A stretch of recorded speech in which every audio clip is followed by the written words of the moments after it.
സഖാക്കളെ, ക്ലാസ്സിലേക്ക് എല്ലാ സഖാക്കൾക്കും സ്വാഗതം.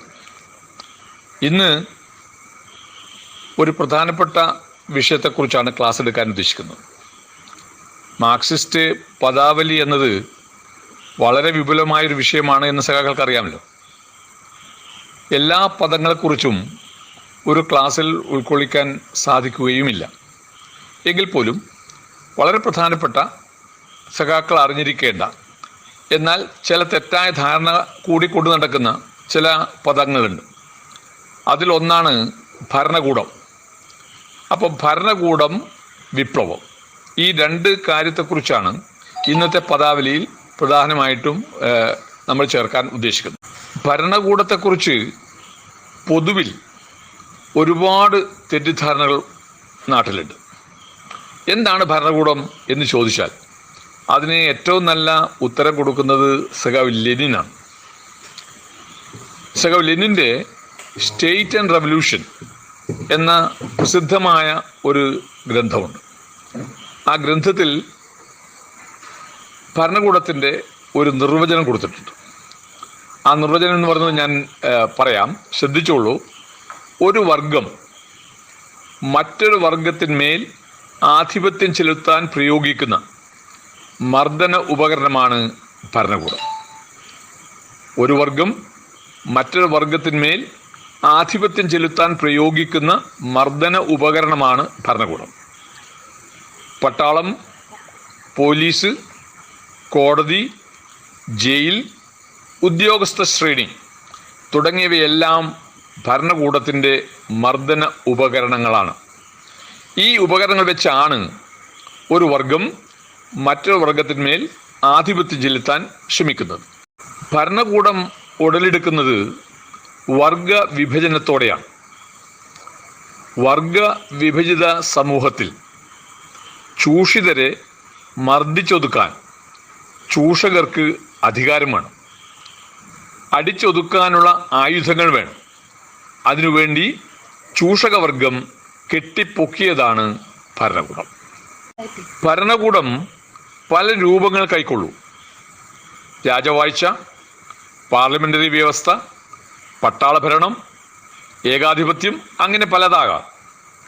ഏതായാലും ഉള്ളടക്കം ഒന്നു തന്നെയാണ്. സംഘടിത ബലപ്രയോഗത്തിൻ്റെ ഉപകരണമാണ് ഭരണകൂടം. സ്വാഭാവികമായും ഒരു തെറ്റിദ്ധാരണ ജനങ്ങളുടെ ഇടയിലുണ്ട്. ഭരണകൂടം എന്നാൽ സർക്കാരാണ്, സർക്കാർ ഭരണകൂടമാണ്. അത് ഒന്ന് വിശദമായി നമ്മൾ പഠിക്കേണ്ടതുണ്ട്. ഭരണകൂടവും സർക്കാരും ഒന്നാണോ എന്ന് ചോദിച്ചാൽ ഒന്നല്ല എന്ന് തന്നെ പറയേണ്ടി വരും. ഭരണകൂടം മാറാതെ തുടരുമ്പോഴും സർക്കാരുകൾ മാറി വരാം. ഇന്ത്യയിലാണെങ്കിൽ സ്വാതന്ത്ര്യാനന്തര ഇന്ത്യയിൽ ഗവൺമെൻറ്റുകൾ മാറി മാറി വന്നിട്ടുണ്ട്, സർക്കാരുകൾ പലതും മാറി മാറി വന്നിട്ടുണ്ട്. പക്ഷേ ആ മാറ്റമൊന്നും തന്നെ ഭരണകൂടത്തെ സ്വാധീനിച്ചിട്ടേയില്ല. ഗവൺമെൻറ്റുകൾ മാറി മാറി വരുമ്പോഴും ഭരണകൂടം സ്ഥായിയായി തുടരുകയാണ്. ഒരു ഉദാഹരണം പറഞ്ഞു കഴിഞ്ഞാൽ, കോൺഗ്രസ് ഗവൺമെൻറ്റിന് പകരം ഒരു കാലത്ത് ജനതാ ഗവൺമെൻറ് വന്നല്ലോ. ആ ജനതാ ഗവൺമെൻറ് വരുമ്പോഴും കോൺഗ്രസ് ഗവൺമെൻറ് ഭരിക്കുമ്പോഴും ഇന്ത്യൻ ഭരണകൂടം ഒന്നു തന്നെയാണ്, ഒരു മാറ്റവുമില്ലാതെ തുടരുകയാണ്. ജനതാ ഗവൺമെൻറ് പോയി BJP ഗവൺമെൻറ് വന്നപ്പോഴും സർക്കാരുകൾ മാറി വന്നു എന്നുള്ളതല്ലാതെ ഭരണകൂടത്തിൽ സ്ഥായിയായ ഒരു മാറ്റവും സംഭവിച്ചിട്ടില്ല. പിന്നെ ഭരണകൂടവും സർക്കാരും വ്യത്യസ്തമാണ് എന്ന ധാരണയിലേക്ക് നമ്മൾ എത്തേണ്ടത്. സർക്കാർ മാറ്റം എന്ന് പറഞ്ഞാൽ ഭരണവർഗത്തിലെ ഒരു വിഭാഗം മാറി വേറൊരു വിഭാഗം അധികാരത്തിൽ വരുന്നതിനെയാണ് സർക്കാർ മാറ്റം എന്ന് പറയുന്നത്. ഭരണവർഗത്തിലെ തന്നെ ഒരു വിഭാഗം മാറി വേറൊരു വിഭാഗം അധികാരത്തിൽ വരുന്നതിനെയാണ് സർക്കാർ മാറ്റം എന്ന് പറയുന്നത്. അതുകൊണ്ട് തന്നെ ഭരണവർഗത്തിൻ്റെ താല്പര്യങ്ങളിൽ മാറ്റം വരുന്നില്ല. ഉദാഹരണം, നമ്മളിപ്പോൾ നമ്മുടെ ഇന്ത്യയിൽ കണ്ടതുപോലെ നരസിംഹറാവു ഗവൺമെൻറ് പോയി, വാജ്പേയി ഗവൺമെൻറ് വന്നു. സർക്കാർ മാറ്റമാണ്. ഒരു വിഭാഗത്തിൻ്റെ കയ്യിൽ നിന്നും അധികാരം മറ്റൊരു വിഭാഗത്തിലേക്ക് കൈമാറുകയാണ്. പക്ഷേ ഭരണവർഗം ഒന്നു തന്നെയാണ്. അതുകൊണ്ട് തന്നെ ഭരണകൂടത്തിൽ മാറ്റം വരുന്നില്ല, സർക്കാരിൽ മാത്രമാണ് മാറ്റം ഉണ്ടാകുന്നത്. ഇനി എന്താണ് ഭരണകൂട മാറ്റം? സർക്കാർ മാറ്റം നമ്മൾ നേരത്തെ കണ്ടു. നരസിംഹറാവു വന്നു പോയി, വാജ്പേയി വന്നപ്പോൾ സർക്കാർ മാറ്റമുണ്ടായി. എപ്പോഴാണ് ഭരണകൂട മാറ്റം ഉണ്ടാകുന്നത്? എന്താണ് ഭരണകൂട മാറ്റം എന്നുകൊണ്ട് ഉദ്ദേശിക്കുന്നത്? ബൂർഷ്വാ ഭൂപ്രഭു ഭരണകൂടത്തിന്റെ സ്ഥാനത്ത് തൊഴിലാളി വർഗ സർവാധിപത്യം സ്ഥാപിതമാകുമ്പോഴാണ് അതിനെ ഭരണകൂട മാറ്റം എന്ന് പറയുന്നത്. ബൂർഷ്വാ, ഇന്ത്യയിലത്തെ സാഹചര്യം വെച്ച് പറയാണ്, ബൂർഷ്വാ ഭൂപ്രഭു ഭരണകൂടത്തിന്റെ സ്ഥാനത്ത് തൊഴിലാളി വർഗ സർവാധിപത്യം സ്ഥാപിതമാകുമ്പോഴാണ് അതിനെ ഭരണകൂട മാറ്റം എന്ന് പറയുന്നത്. ഭരണകൂട മാറ്റം സംഭവിക്കുന്നതിന്റെ വേറൊരു ഉദാഹരണം നടന്നു കഴിഞ്ഞ ഭരണകൂട മാറ്റം, സോവിയറ്റ് വിപ്ലവം, 1917 ആദ്യത്തെ സോഷ്യലിസ്റ്റ് വിപ്ലവം. അത് നടന്നപ്പോൾ അവിടെ സർക്കാർ മാറ്റം മാത്രമല്ല ഉണ്ടായത്, ഭരണകൂട മാറ്റം തന്നെ ഉണ്ടായി. നേരത്തെ ഉണ്ടായിരുന്ന സാറിസ്റ്റ് ഭരണകൂടത്തിന് പകരം കമ്മ്യൂണിസ്റ്റ് പാർട്ടി നേതൃത്വത്തിലുള്ള ബോൾഷെവിക് പാർട്ടിയുടെ നേതൃത്വത്തിലുള്ള പുതിയ ഒരു ഭരണകൂടം നിലവിൽ വരുന്നു. അതാണ് യഥാർത്ഥത്തിലുള്ള ഭരണകൂട മാറ്റത്തിന്റെ ഒരു ഉദാഹരണം. മറ്റൊരു ഉദാഹരണം ചൈനയിലെ വിപ്ലവം നടന്നപ്പോൾ അതുവരെ ഉണ്ടായിരുന്ന ചൈനീസ് ഗവൺമെന്റ് മാറി, ചൈനീസ് ഭരണകൂടം മാറി, പുതിയ തൊഴിലാളി വർഗ നേതൃത്വത്തിലുള്ള ഒരു ഭരണകൂടം നിലവിൽ വരികയാണ് ചെയ്തത്. അതും ഭരണകൂട മാറ്റത്തിന്റെ മറ്റൊരു ഉദാഹരണമായിട്ട് നമുക്ക് ചൂണ്ടിക്കാണിക്കാൻ സാധിക്കും. സഖാക്കൾക്ക് ഒരു സംശയമുണ്ട്. ഇപ്പോൾ കേരളത്തിൽ ഇടതു മുന്നണി സർക്കാർ അധികാരത്തിൽ വരികയാണ്. ആ അധികാരത്തിൽ വരുമ്പോൾ അതൊരു ഒരു ഭരണകൂട മാറ്റമല്ലേ എന്ന് സംശയിക്കുന്ന ചില സഖാക്കളെങ്കിലുമുണ്ട്. ഇടതു മുന്നണി സർക്കാർ അധികാരത്തിൽ വരുമ്പോൾ ഭരണകൂടത്തിൽ മാറ്റമുണ്ടാകുന്നില്ല, തലപ്പത്തിരിക്കുന്നവരുടെ വർഗ സ്വഭാവത്തിൽ മാത്രമാണ് മാറ്റമുണ്ടാകുന്നത്. ഇടതു മുന്നണി സർക്കാർ അധികാരത്തിൽ വരുമ്പോൾ ഭരണകൂടത്തിൽ മാറ്റമില്ല, തലപ്പത്തിരിക്കുന്നവരുടെ വർഗ സ്വഭാവത്തിലാണ് മാറ്റമുണ്ടാകുന്നത്. നേരത്തെ ഉണ്ടായിരുന്ന UDFന്റെ മുന്നണിക്ക് പകരം LDFന്റെ നേതൃത്വത്തിലല്ല ഒരു മുന്നണി ഉണ്ടാകുന്നു. വർഗ സ്വഭാവം, തലപ്പത്തിരിക്കുന്ന വർഗ സ്വഭാവത്തിൽ മാറ്റമുണ്ട്, പക്ഷെ ഭരണകൂടം പഴയതുപോലെ തന്നെ തുടരുകയാണ്. ആ ഭരണകൂടത്തിന്റെ പരിമിതികൾക്ക് അകത്ത് നിന്നുകൊണ്ടാണ് ഇടതുപക്ഷ ജനാധിപത്യ മുന്നണി ഗവൺമെന്റ് ഭരിക്കുന്നത്. അതിൻ്റെതായ പരിമിതികൾ നമുക്ക് പലപ്പോഴും അനുഭവപ്പെടാറുമുണ്ട്. ബൂർഷ്വാ ഭരണകൂടം നടപ്പാക്കുന്ന ജനാധിപത്യത്തെക്കുറിച്ച് കൂടി പറയേണ്ടതുണ്ട്. ബൂർഷ്വാ ഭരണകൂടം നടപ്പാക്കുന്ന ജനാധിപത്യം എന്നത് ഭൂരിപക്ഷത്തിന്റെ മേൽ ന്യൂനപക്ഷത്തിനു വേണ്ടി നടത്തുന്ന ഭരണമാണ്. ബൂർഷ്വാ ഭരണകൂടത്തിന്റെ ജനാധിപത്യത്തിന്റെ പ്രത്യേകത, ആ ജനാധിപത്യം ഭൂരിപക്ഷ ജനവിഭാഗങ്ങളുടെ മേൽ ന്യൂനപക്ഷത്തിനു വേണ്ടി ന്യൂനപക്ഷം നടത്തുന്ന ഭരണമാണ്. അതുകൊണ്ട് തന്നെ അത് ജനങ്ങളുടെ ജനാധിപത്യമല്ല, ബൂർഷ്വാസിയുടെ ജനാധിപത്യം മാത്രമാണ്. ഭരണകൂടവുമായി ബന്ധപ്പെട്ട് ചർച്ച ചെയ്യേണ്ട, പഠിക്കേണ്ട ഒരു വിഷയമാണ് വിപ്ലവം. ഒരു വിപ്ലവ ബഹുജന പാർട്ടിയിലെ അംഗങ്ങൾ എന്ന നിലയിൽ നമുക്ക് വിപ്ലവത്തെക്കുറിച്ച് കൃത്യമായ ഒരു ധാരണ ഉണ്ടാകേണ്ടതുണ്ട്. എന്താണ് വിപ്ലവം എന്ന് ചോദിച്ചാൽ സാധാരണ കൊടുക്കാവുന്ന ഒരു നിർവചനം, ഒരു സാമൂഹ്യ വ്യവസ്ഥ തകർന്ന് മറ്റൊന്ന് രൂപം കൊള്ളാൻ ഇടവരുത്തുന്ന, ഒരു സാമൂഹ്യ വ്യവസ്ഥ തകർന്ന് മറ്റൊന്ന് രൂപം കൊള്ളാൻ ഇടവരുത്തുന്ന ചുരുങ്ങിയ കാലയളവിനുള്ളിലെ പെട്ടെന്നുള്ള മാറ്റങ്ങളെയാണ് വിപ്ലവം എന്ന് വിശേഷിപ്പിക്കുന്നത്. ഇത് ഒരുപാട് തെറ്റായ വ്യാഖ്യാനങ്ങളും ദുർവ്യാഖ്യാനങ്ങളും ഒക്കെ തന്നെ വിപ്ലവത്തിന് കൊടുക്കാറുണ്ട്. ഈ ഒരു നിർവചനം വെച്ചുകൊണ്ട് വേണം വിപ്ലവത്തെക്കുറിച്ച് പഠിക്കാൻ.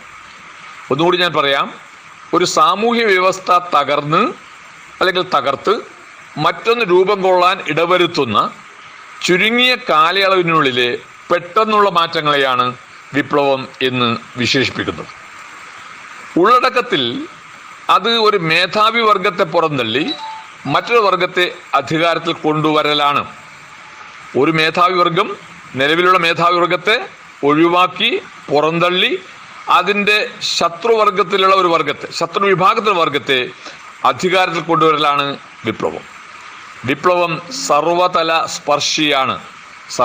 സ്പർശി. എല്ലാ രംഗങ്ങളിലും വിപ്ലവം മൂലമുള്ള മാറ്റങ്ങൾ ദൃശ്യമാകും. വിപ്ലവം സർവതല സ്പർശിയാണ്. സമൂഹത്തിൻ്റെ എല്ലാ തലങ്ങളിലും അത് മാറ്റങ്ങൾ ഉണ്ടാക്കുന്നു. മറ്റൊന്ന് വിപ്ലവവുമായി ബന്ധപ്പെട്ട് പഠിക്കേണ്ടത് വിപ്ലവത്തിൻ്റെ വസ്തുനിഷ്ഠവും ആത്മനിഷ്ഠവുമായ പരിസ്ഥിതികളാണ്. വിപ്ലവത്തിൻ്റെ വസ്തുനിഷ്ഠവും ആത്മനിഷ്ഠവുമായ പരിസ്ഥിതികൾ വിശദമായി പഠിക്കേണ്ടതാണ്. എന്നാൽ നമുക്കൊന്ന് സൂചിപ്പിക്കാം. വസ്തുനിഷ്ഠ സാഹചര്യം എന്ന് പറയുന്നത് വിപ്ലവത്തിന് പരിപക്വമായിരിക്കുന്ന ഭൗതിക സാഹചര്യമാണ്. ഭൗതിക സാഹചര്യം എന്ന് പറയുമ്പോൾ സ്വാഭാവികമായിട്ടും രാജ്യത്ത് ഒരുപാട് പ്രശ്നങ്ങൾ, ഭൂരിപക്ഷം ജനങ്ങൾക്ക് ജീവിത പ്രയാസങ്ങൾ അനുഭവപ്പെടുക, ആ ജീവിത പ്രയാസം കൊണ്ട് വലഞ്ഞു പോകുന്ന ഭൂരിപക്ഷം, അവർക്ക് ഒരു തരത്തിലും ഒരു ഇഞ്ച് പോലും മുന്നോട്ട് പോകാൻ സാധിക്കാത്ത അവസ്ഥ ഉണ്ടാവുക, നിലവിലിരിക്കുന്ന സാഹചര്യങ്ങൾ അവരുടെ ജീവിതത്തെ ദുസ്സഹമാക്കുന്നു. പക്ഷെ അതുകൊണ്ട് മാത്രം, ദുസ്സഹമായ ജീവിത സാഹചര്യങ്ങൾ ഉള്ളതുകൊണ്ട് മാത്രം ജനങ്ങൾ വിപ്ലവത്തിൻ്റെ പോരാളികളായി മാറണം എന്നില്ല. ഏറ്റവും മോശമായ സാഹചര്യങ്ങളെ പോലും സ്വീകരിക്കാൻ തയ്യാറായ ഒരു മനസ്സാണ് ജനങ്ങൾക്കുള്ളത് എങ്കിൽ ആ മനസ്സിന് വിപ്ലവത്തെ സ്വീകരിക്കാൻ കഴിയില്ല. നിലവിലിരിക്കുന്ന വസ്തുനിഷ്ഠമായ സാഹചര്യങ്ങൾ വിപ്ലവത്തിൽ പരിപക്വമാകുമ്പോൾ ആ പരിപക്വമായ സാഹചര്യത്തെ ഉപയോഗപ്പെടുത്താൻ പറ്റിയ ഒരു ആത്മനിഷ്ഠ സാഹചര്യം കൂടി ഉണ്ടാകേണ്ടതായിട്ടുണ്ട്. ആത്മനിഷ്ഠ സാഹചര്യം എന്ന് പറയുന്നത് ഈ പറഞ്ഞ നിലവിലിരിക്കുന്ന സാഹചര്യങ്ങൾ ദുസ്സഹമാണ് എന്നും ആ ദുസ്സഹമായ സാഹചര്യങ്ങൾ മാറേണ്ടതുണ്ട് എന്നും മാറ്റാൻ കഴിയുമെന്നും അതിന് സംഘടിതമായ മനുഷ്യശക്തി ഏർപ്പെടേണ്ടതുണ്ട് എന്നും ബോധ്യപ്പെട്ടു കഴിഞ്ഞാൽ മാത്രമേ വിപ്ലവം സാധ്യതപ്രായമാകുകയുള്ളൂ.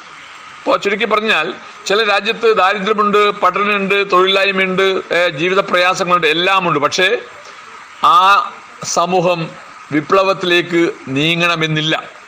വിപ്ലവത്തിലേക്ക് നീങ്ങണമെന്നുണ്ടെങ്കിൽ വിപ്ലവ ബോധമുള്ള ഒരു സംഘടന ഉണ്ടാകണം, ഒരു വിപ്ലവ പാർട്ടി ഉണ്ടാകണം, വിപ്ലവ ബോധമുള്ള നേതാക്കന്മാരുണ്ടാകണം. ആ വിപ്ലവ പാർട്ടിയുടെയും നേതാക്കന്മാരുടെയും ബോധവൽക്കരണ ഭാഗമായിട്ട് വിപ്ലവം അനിവാര്യമാണ് എന്ന് ബോധ്യപ്പെടുത്തുന്ന തരത്തിൽ പ്രവർത്തനം നടത്തി ജനങ്ങളെ വിപ്ലവ സജ്ജമാക്കുകയും വേണം. അപ്പോൾ ഭൗതികമായ സാഹചര്യങ്ങൾ മാത്രം നിലനിന്ന് കഴിഞ്ഞാൽ വിപ്ലവം ഉണ്ടാകില്ല. ഭൗതിക സാഹചര്യങ്ങൾ ഉണ്ടാകണം. അതോടൊപ്പം തന്നെ ആ ഭൗതിക സാഹചര്യങ്ങളെ ഉപയോഗപ്പെടുത്താൻ പറ്റിയ തരത്തിലുള്ള ഒരു പാർട്ടിയും ഒരു പാർട്ടി ബോധമുള്ള ജനങ്ങളും ഉണ്ടായാൽ മാത്രമേ വിപ്ലവം അനിവാര്യമായും നടക്കൂ എന്ന് നമുക്ക് പറയാൻ കഴിയുള്ളൂ. വിപ്ലവത്തിനുള്ള വസ്തുനിഷ്ഠവും ആത്മനിഷ്ഠവുമായ പരിസ്ഥിതികൾ അതാത് സമൂഹത്തിൽ തന്നെ വികസിച്ചു വരേണ്ടതുണ്ട്. അത് ആ സമൂഹത്തിൽ തന്നെ ഉണ്ടാകണം. വേറെ ആർക്കും അടിച്ചേൽപ്പിക്കാൻ കഴിയുന്നില്ല. വിപ്ലവം കയറ്റുമതി ചെയ്യാവുന്ന ചരക്കല്ല. വിപ്ലവം ജനങ്ങളുടെ മനസ്സിൽ നിന്നും ഉയർന്നു വരേണ്ടതും നിലവിലിരിക്കുന്ന ഭൗതിക സാഹചര്യങ്ങളെ ഉപയോഗപ്പെടുത്തിക്കൊണ്ട് വിപ്ലവ സജ്ജമായ ഒരു ജനത ഉണർന്നു വരികയും അത് വിപ്ലവത്തിൻ്റെ പോരാളികളായി മാറുകയും ഭൗതിക സാഹചര്യത്തെ ഉപയോഗപ്പെടുത്തിക്കൊണ്ട് മുന്നോട്ട് പോകാൻ തയ്യാറാവുകയും ചെയ്യേണ്ടതായിട്ടുണ്ട്. വിപ്ലവത്തെക്കുറിച്ച് സാമാന്യമായി മനസ്സിലാക്കി കഴിഞ്ഞാൽ പിന്നെ ഇന്ത്യൻ സാഹചര്യത്തിൽ നമ്മുടെ പാർട്ടിയുടെ കടമ എന്താണ്, ഇന്ത്യയിൽ നടക്കേണ്ടിയിരിക്കുന്ന വിപ്ലവത്തിൻ്റെ രൂപം എന്താണ് എന്ന് സാമാന്യേന അറിഞ്ഞിരിക്കേണ്ടതുണ്ട്. കമ്മ്യൂണിസ്റ്റ് പാർട്ടി ഓഫ് ഇന്ത്യ മാർക്സിസ്റ്റിൻ്റെ കാഴ്ചപ്പാടനുസരിച്ച് ഇന്ത്യയിൽ ഇനി നടക്കേണ്ടത് ജനകീയ ജനാധിപത്യ വിപ്ലവമാണ്. ജനകീയ ജനാധിപത്യ വിപ്ലവമാണ് എന്ന് പറയുമ്പോൾ ഈ രാജ്യം ഭരിക്കുന്ന ഭരണവർഗത്തെക്കുറിച്ച് ഒരു ധാരണ ഉണ്ടാക്കണം. കമ്മ്യൂണിസ്റ്റ് പാർട്ടി ഓഫ് ഇന്ത്യ മാർക്സിസ്റ്റിൻ്റെ പരിപാടിയിൽ പറയുന്നത് പോലെ വിദേശ ഫൈനാൻസ് മൂലധനവുമായി കൂടുതൽ സഹകരിക്കുന്നതും വൻകിട ബൂർഷ്വാസിയാൽ നയിക്കപ്പെടുന്നതുമായ ഭൂപ്രഭു ഭരണകൂടത്തെ തൂത്തെറിഞ്ഞ് തൊഴിലാളി വർഗ നേതൃത്വത്തിൽ നടത്തുന്ന വിപ്ലവത്തെയാണ് ജനകീയ ജനാധിപത്യ വിപ്ലവം എന്ന് പറയുന്നത്. ഞാനൊന്ന് ആവർത്തിക്കാം. വിദേശ ഫൈനാൻസ് മൂലധനവുമായി കൂടുതൽ സഹകരിക്കുന്നതും വൻകിട ബൂർഷ്വാസിയാൽ നയിക്കപ്പെടുന്നതും ആയ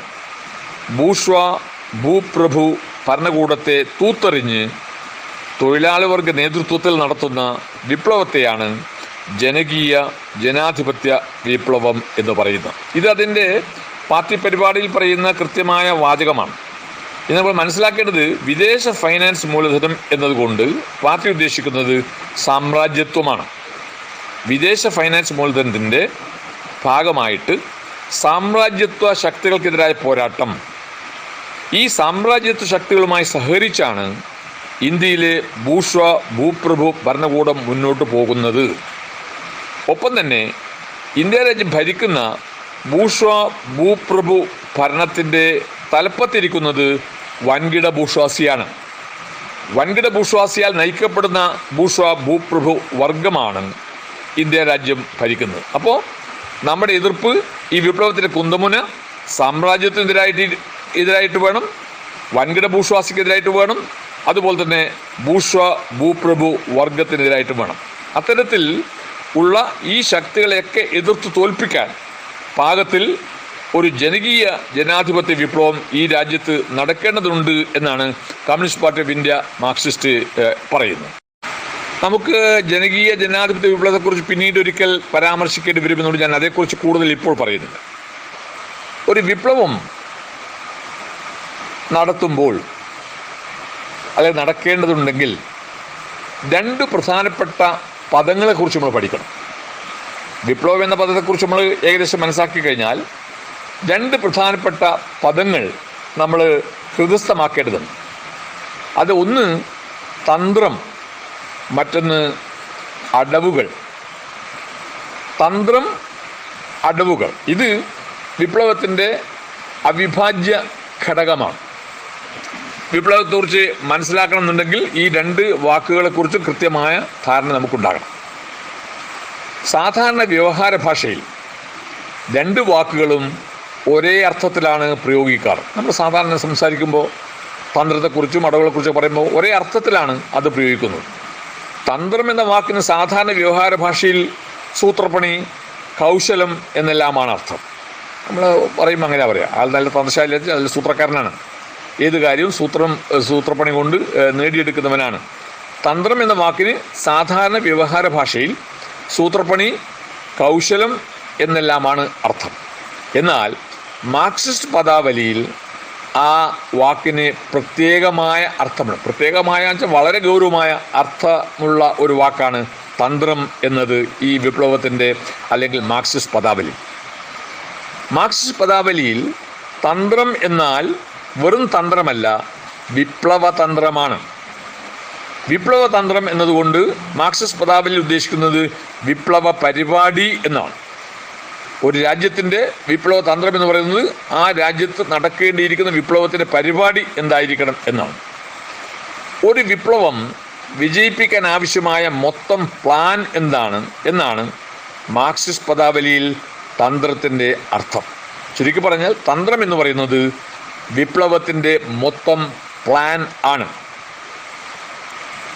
വിപ്ലവത്തിൻ്റെ പ്ലാൻ എന്ന് പറയുമ്പോൾ നമ്മൾ കാണേണ്ടത് വിപ്ലവത്തിൻ്റെ പല ഘട്ടങ്ങളുണ്ട്. 1, 2, 3 ഘട്ടങ്ങളുണ്ട്. ഇന്ത്യൻ വിപ്ലവത്തിന് തന്നെ ഒരു ഘട്ടം അവസാനിച്ചു എന്നാണ് communist party of India Marxist പറയുന്നത്. ആ ഘട്ടം, ഒന്നാം ഘട്ടം എന്ന് പറയുന്നത് ഇന്ത്യൻ സ്വാതന്ത്ര്യ സമരമാണ്. രണ്ടാമത്തെ ഘട്ടമായിട്ട് communist party of India Marxist പറയുന്നതാണ് ജനകീയ ജനാധിപത്യ വിപ്ലവം. ഇങ്ങനെ വിവിധ ഘട്ടങ്ങളിലൂടെ കടന്നെത്തിയിട്ട് വേണം സോഷ്യലിസത്തിലേക്കും കമ്മ്യൂണിസത്തിലേക്കും എത്താൻ എന്നാണ് communist party of India Marxist കരുതുന്നത്. നമ്മളിവിടെ കാണേണ്ടത് തന്ത്രം എന്ന് പറയുമ്പോൾ വിപ്ലവത്തിൻ്റെ എല്ലാ ഘട്ടങ്ങൾക്കും കൂടി ഒരു തന്ത്രമല്ല. ഓരോ വിപ്ലവ ഘട്ടത്തിലേക്കും ഒരു തന്ത്രമുണ്ടാകണം. ആ ഘട്ടം കഴിഞ്ഞാൽ, ആ ഘട്ടം അവസാനിച്ചാൽ ആ തന്ത്രവും മാറും. വിപ്ലവത്തിൻ്റെ ഘട്ടത്തിനാണ് തന്ത്രം, അല്ലാതെ വിപ്ലവത്തിൻ്റെ ആകെ മൊത്തം ഒരു തന്ത്രമല്ല. പല ഘട്ടങ്ങളിലൂടെ കടന്നു പോകുന്ന വിപ്ലവത്തിന് പല തന്ത്രങ്ങളും ഉണ്ടാക്കേണ്ടി വരും. വിപ്ലവ തന്ത്രത്തിൽ കൈവരിക്കേണ്ട ലക്ഷ്യം ആദ്യം നിർണ്ണയിക്കണം. അതാണ് വിപ്ലവ തന്ത്രം. എന്തായിരിക്കണം ലക്ഷ്യം? നമ്മുടെ ലക്ഷ്യം ജനകീയ ജനാധിപത്യ വിപ്ലവത്തിലൂടെ സോഷ്യലിസത്തിലേക്ക് എത്തുക എന്നതാണ് communist party of India Marxist ലക്ഷ്യം വെക്കുന്നത്. ആ ലക്ഷ്യം ആദ്യം പ്രഖ്യാപിക്കണം, ആ ലക്ഷ്യം ആദ്യം നിർണ്ണയിക്കണം. ആ ലക്ഷ്യം നിർണ്ണയിക്കുമ്പോൾ തന്നെ കണ്ടെത്തേണ്ട 1-2 കാര്യങ്ങളുണ്ട്. വിപ്ലവം നടത്തുമ്പോൾ വിപ്ലവം ആർക്കെതിരെ അല്ലെങ്കിൽ വിപ്ലവത്തിൻ്റെ വർഗശത്രു ആരായിരിക്കണം എന്നും ആരാണ് എന്നും നിശ്ചയിക്കണം. വർഗശത്രു ഏതെന്ന് നിശ്ചയിക്കണം. ആരുടെ നേതൃത്വത്തിൽ വിപ്ലവം നടത്തണമെന്ന് തീരുമാനിക്കണം. സ്വന്തം ശക്തിയും ശത്രുവിൻ്റെ ശക്തിയും ശരിയായി വിലയിരുത്തണം. ഈ 3 പ്രധാനപ്പെട്ട കാര്യങ്ങൾ ഉണ്ടെങ്കിൽ മാത്രമേ വിപ്ലവ തന്ത്രത്തിൽ വിജയം കൈവരിക്കാൻ സാധിക്കുകയുള്ളൂ. വർഗശത്രു തെറ്റിപ്പോയി കഴിഞ്ഞാൽ വിപ്ലവം പാളിപ്പോകും. കൃത്യമായി ആരെയാണ് എതിർത്ത് തോൽപ്പിക്കേണ്ടത്, നമ്മുടെ വർഗശത്രു ആരാണ് എന്ന് കൃത്യമായി പഠിച്ച് അത് നിർണ്ണയിക്കാൻ കഴിയുന്ന ഒരു വിപ്ലവ പാർട്ടിക്ക് മാത്രമേ വിപ്ലവത്തിൽ ജയിക്കാൻ കഴിയൂ. വർഗശത്രു നിശ്ചയിക്കപ്പെട്ട് കഴിഞ്ഞാൽ ആ വർഗശത്രുവിനെ പരാജയപ്പെടുത്താൻ ആര് നേതൃത്വത്തിലായിരിക്കണം വിപ്ലവം നടത്തേണ്ടത് എന്നും തീരുമാനിക്കും. നേതൃത്വം വളരെ പ്രധാനമാണ്. വിപ്ലവത്തിന് കൃത്യമായ ദിശാബോധം ഉണ്ടാകണമെങ്കിൽ അതിൻ്റെ നേതൃത്വത്തിന് നല്ല വിപ്ലവ ധാരണ ഉണ്ടാകണം. അപ്പോൾ ആരുടെ നേതൃത്വത്തിലായിരിക്കണം വിപ്ലവം നടത്തണമെന്നത് തീരുമാനിക്കണം. സ്വന്തം ശക്തിയും ശത്രുവിൻ്റെ ശക്തിയും ശരിയായി വിലയിരുത്താൻ കഴിയണം. സ്വന്തം ശക്തിയും ശത്രുവിൻ്റെ ശക്തിയും എന്ന് പറയുന്നത് അതാണ് നമ്മുടെ വിപ്ലവത്തിലെ ഏറ്റവും പ്രധാനപ്പെട്ട ഘടകം. നമുക്ക് ശക്തി കുറയുമ്പോൾ നമ്മൾ ആ തരത്തിൽ ആ ശക്തി കുറവിൻ്റെ അടിസ്ഥാനത്തിൽ ചില തീരുമാനങ്ങൾ എടുക്കേണ്ടി വരും. നമുക്ക് നല്ല ശക്തി ആർജിച്ചു കഴിഞ്ഞാൽ ഉടനെ തന്നെ നമുക്ക് ആഞ്ഞടിക്കാൻ കഴിയുമെന്ന് വിശ്വാസം ഉണ്ടാവുകയും അതനുസരിച്ച് പ്രവർത്തിക്കാൻ സാധിക്കണം. അപ്പോൾ ശക്തി ഉണ്ടാകുമ്പോൾ എന്തു ചെയ്യണം, ശക്തി കുറയുമ്പോൾ എന്തു ചെയ്യണം, ശത്രുവിൻ്റെ ശക്തി എത്രമാത്രമുണ്ട് അത് മനസ്സിലാക്കിയിട്ട് വേണം ശത്രുവിനെ നേരിടാൻ എന്നതും വളരെ പ്രധാനമാണ്. അപ്പോൾ വിപ്ലവതന്ത്രത്തിൽ ലക്ഷ്യം ആദ്യം നിർണ്ണയിക്കണം, വർഗശത്രു ഏതാണെന്ന് നിശ്ചയിക്കണം, ആര് നേതൃത്വത്തിൽ വിപ്ലവം നടത്തണമെന്ന് തീരുമാനിക്കണം, സ്വന്തം ശക്തിയും ശത്രു ശക്തിയും ശരിയായി വിലയിരുത്തണം. ഇവയെല്ലാമാണ് വിപ്ലവ തന്ത്രത്തിൻ്റെ ഭാഗങ്ങൾ. നമുക്ക് അടവുകളെക്കുറിച്ച് പഠിക്കാം. അടവുകൾ എന്നത് തന്ത്രം നടപ്പാക്കുന്നതിന്, വിപ്ലവ തന്ത്രം വിപ്ലവ പദ്ധതി നടപ്പാക്കുന്നതിന് കാലാകാലങ്ങളിൽ കൈക്കൊള്ളുന്ന രാഷ്ട്രീയ നയങ്ങളാണ്. തന്ത്രം വിജയകരമായി നടപ്പാക്കുന്നതിന് കാലാകാലങ്ങളിൽ കൈക്കൊള്ളുന്ന രാഷ്ട്രീയ നയങ്ങളാണ് അടവുകൾ.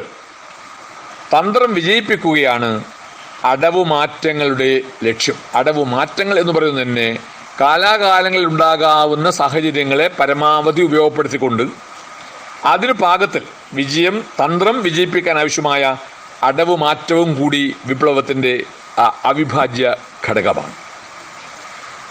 വിപ്ലവ പ്രസ്ഥാനത്തിൻ്റെ വേലിയേറ്റത്തിനും വേലിയിറക്കത്തിനും, വേലിയേറ്റം വേലിയിറക്കം എന്ന് പറയുമ്പോൾ നമുക്ക് അനുകൂലമായ സാഹചര്യങ്ങൾ, പ്രതികൂലമായ സാഹചര്യങ്ങൾ, അനുകൂലമായ സാഹചര്യങ്ങളെ പൂർണ്ണമായും മുതലെടുത്തുകൊണ്ട് വിപ്ലവ പ്രസ്ഥാനത്ത് മുന്നോട്ട് നയിക്കാനും പ്രതികൂലമായ സാഹചര്യങ്ങൾ വരുമ്പോൾ അതിനനുസരിച്ച് നയപരിപാടികൾ രൂപീകരിക്കാനും വിപ്ലവ പ്രസ്ഥാനത്തിന് സാധിക്കേണ്ടതായിട്ടുണ്ട്. വിപ്ലവ പ്രസ്ഥാനത്തിൻ്റെ വേലിയേറ്റത്തിനും വേലിയിറക്കത്തിനും അനുസരിച്ച് അടവുകൾ മാറ്റേണ്ടി വരും. ചിലപ്പോൾ പ്രത്യക്ഷത്തിൽ തന്ത്രത്തിനെതിരാണെന്ന് തോന്നുന്ന അടവുകൾ സ്വീകരിക്കപ്പെടാം. മറ്റുള്ളവർക്ക് ചിലപ്പോൾ തോന്നും ഇതെന്താണ് ഈ പാർട്ടി ഇങ്ങനെ പെരുമാറുന്നത് എന്ന് വരെ ചിലപ്പോൾ തോന്നിയേക്കാം. എങ്കിൽ പോലും നമ്മുടെ ലക്ഷ്യം നമ്മുടെ തന്ത്രത്തിൻ്റെ വിജയകരമായ പരിസമാപ്തിയാണ്. അതിന് പാകത്തിൽ സ്വീകരിക്കാവുന്ന അടവുകൾ സ്വീകരിക്കുക എന്നത് ഒരു വിപ്ലവ പാർട്ടിയുടെ അടിയന്തര കടമയാണ്. ഇപ്പോൾ ഒരു ഉദാഹരണം പറഞ്ഞാൽ, ഇതൊക്കെ പറയും നമ്മുടെ പ്രായോഗിക ജീവിതത്തിലുള്ള നമ്മുടെ പ്രായോഗിക രാഷ്ട്രീയ രംഗത്തുള്ള കാര്യങ്ങളെക്കുറിച്ച് കൂടി ഒരു ഉദാഹരണമായിട്ട് എടുക്കാം. ഇപ്പോൾ കോൺഗ്രസിനോടുള്ള നമ്മുടെ പാർട്ടിയുടെ സമീപനം. ഇപ്പോൾ ഈ അടുത്ത കാലത്തായിട്ട് ഇന്ത്യയിലെ ഭൂപ്രഭു കക്ഷികളുടെ കൂട്ടത്തിൽ ഏറ്റവും പ്രമുഖമായതും ശക്തിയുള്ളതുമായ പാർട്ടി BJP ആണ്. BJP എന്ന് പറയുന്നത് ഒരു വർഗീയ കക്ഷിയാണ്, അതിലാർക്കും സംശയമൊന്നുമില്ല. അവരുടെ മുഖമുദ്ര ഭരണകൂട ഭീകരതയും ജനാധിപത്യ ധ്വംസനവുമാണ്. ഇന്നിപ്പോൾ നരേന്ദ്രമോദിയുടെ നേതൃത്വത്തിലുള്ള BJPയുടെ NDA ഗവൺമെൻറ് ചെയ്തുകൊണ്ടിരിക്കുന്ന കാര്യങ്ങൾ മനസ്സിലാക്കി കഴിഞ്ഞാൽ BJP വർഗീയ കക്ഷിയാണ് എന്നും അവിടെ മുഖമുദ്ര ഭരണകൂട ഭീകരതയും ജനാധിപത്യ ധ്വംസനവുമാണ് എന്ന് മനസ്സിലാക്കാൻ പ്രയാസമൊന്നുമില്ല. അപ്പം അത്തരത്തിൽ ഇന്ത്യൻ ഭരണവർഗത്തിൻ്റെ ശക്തമായ മുഖമായിട്ട് BJP വരുമ്പോൾ ആ BJPയെ ഭരണത്തിൽ നിന്നും ഒഴിവാക്കാൻ ആരുമായൊക്കെ ചേരേണ്ടതുണ്ട് എന്നും വിപ്ലവ കക്ഷികൾക്ക് ചർച്ച ചെയ്ത് തീരുമാനിക്കേണ്ടി വരും. BJPയെ ഭരണത്തിൽ നിന്നും ഒഴിവാക്കാൻ വർഗശത്രുവായ കോൺഗ്രസും വർഗശത്രു തന്നെയാണ്, BJP വർഗശത്രു തന്നെയാണ്.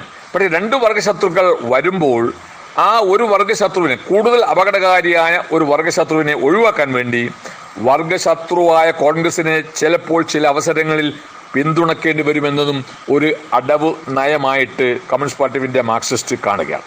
എപ്പോൾ, എങ്ങനെ, ഏത് സാഹചര്യത്തിൽ കോൺഗ്രസിനെ പിന്തുണക്കണമെന്നത് അന്നന്ന് പാർട്ടി അതാത് സാഹചര്യം, നിലവിലിരിക്കുന്ന സാഹചര്യങ്ങൾ മനസ്സിലാക്കി തീരുമാനം എടുക്കും. അതുകൊണ്ട് കോൺഗ്രസിനെ വെള്ളപൂശുക എന്നുള്ളതല്ല, കോൺഗ്രസിൻ്റെ എല്ലാ നയപരിപാടികളും അംഗീകരിക്കുക എന്നുള്ളതല്ല. BJP ഒഴിവാക്കാൻ മറ്റ് മാർഗമൊന്നുമില്ലെങ്കിൽ അപകടകാരിയായ വർഗീയ കക്ഷിയായ ജനാധിപത്യ വിരുദ്ധമായി പ്രവർത്തിക്കുന്ന BJP പോലെയുള്ള ഒരു ഭരണവർഗ പാർട്ടിയെ ഭരണത്തിൽ നിന്നും ഒഴിവാക്കാൻ മറ്റെല്ലാ മാർഗങ്ങളും സ്വീകരിക്കുന്ന പോലെ തന്നെ വർഗശത്രുവായ മറ്റ് ചില അത്രയും അപകടകരമല്ലാത്ത കക്ഷികളെ കൂടി ചിലപ്പോൾ നമുക്ക് പിന്തുണയ്ക്കേണ്ടി വരും. പിന്തുണക്കുക എന്ന് പറഞ്ഞ ഒരു മുന്നണി ഉണ്ടാക്കുക എന്നൊന്നല്ല, BJP പരാജയപ്പെടുത്താൻ വേണ്ടിയിട്ട് ചില അടവ് നയങ്ങളുടെ ഭാഗമായിട്ട് അങ്ങനെ ചില ബന്ധങ്ങൾ സ്വീകരിക്കേണ്ടി വരും. അത് അതാത് കാലത്ത്, ഒരിക്കൽ സ്വീകരിച്ച അടവ് എല്ലാ കാലത്തും പ്രയോഗിക്കാൻ കഴിയുന്നില്ല. ഒരിക്കൽ കോൺഗ്രസുമായി എപ്പോഴെങ്കിലും ഒന്ന് പിന്തുണച്ചു പോയി എന്ന് എല്ലാ കാലത്തും കോൺഗ്രസ് പിന്തുണക്കുക എന്നതും പാർട്ടിക്കില്ല. ഇനി ഒരിക്കലും കോൺഗ്രസിനെ പിന്തുണക്കില്ല എന്നും പറയാൻ. അതൊക്കെ തന്നെ അതാത് കാലത്തെ രാഷ്ട്രീയ കാലാവസ്ഥയെ കൃത്യമായി ശാസ്ത്രീയമായി പഠിച്ച് ഏതു തരത്തിലുള്ള അടവ് നയമാണ് മാറ്റേണ്ടതുണ്ട് എന്ന് പാർട്ടി തീരുമാനിക്കും. ഓരോ ഉദാഹരണം പറഞ്ഞാൽ വേറൊരു ഉദാഹരണം പറയാം. നമ്മുടെ കേരളത്തിൻ്റെ രാഷ്ട്രീയ സാഹചര്യത്തിൽ കോൺഗ്രസിൻ്റെ അധികാര കുത്തക പൊളിക്കാൻ നമ്മൾ ഒരു ഘട്ടത്തിൽ മുസ്ലിം ലീഗുമായി കൂട്ടുകൂടിയിട്ടുണ്ട്.